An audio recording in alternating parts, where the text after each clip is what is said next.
સ્વાગત છે। હું છું રેખા માલકાની અને જોઈએ આજના સમાચાર। ધનસુરા પોલીસ સ્ટેશન વિસ્તારના શીકા ગામ ખાતેની સગીર વયની બાળાનું અપહરણ કરી ભગાડી જનાર આરોપીને ગણતરીના દિવસોમાં ધનસુરા 4 રસ્તા નજીકથી ઝડપી પાડતી ધનસુરા પોલીસ ટીમ, નાયબ પોલીસ મહાનિરીક્ષક વિરેન્દ્રસિંહ યાદવ તથા પોલીસ અધિક્ષક શેફાલી બરવાલ તથા ડીપી વાઘેલા નાયબ પોલીસ અધિક્ષક તરફથી સૂચનાઓ આપેલ કે જિલ્લામાં બનતા ગંભીર પ્રકારના ગુનાઓનો ભેદ ઉકેલી સત્વરે આરોપીઓને પકડી પાડવા સૂચનાઓ આપેલ, જે અન્વયે ગઈ તારીખ 28/7/2024ના આરોપી પ્રકાશભાઈ રાજુભાઈ તરાર રહે શીકા, તાલુકો ધનસુરા, જિલ્લો અરવલ્લીના આ કામે ફરિયાદીની સગીર વયની દીકરીને લગ્ન કરવાની લાલચ આપી લલચાવવાની, ફોસલાવવાની,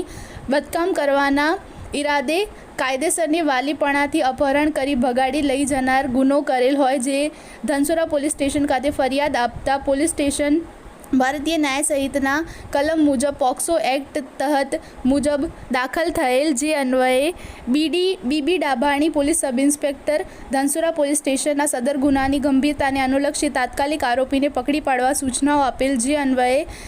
મળેલ બાતમી હકીકત આધારે આરોપી ધનસુરા 4 રસ્તા ખાતેથી સદરી આરોપી મળી આવેલ, જે આરોપીને પકડી પાડી ધનસુરા પોલીસ સ્ટેશન ખાતે લાવી આગળની કાર્યવાહી માટે તજવીજ કરવામાં આવેલ છે।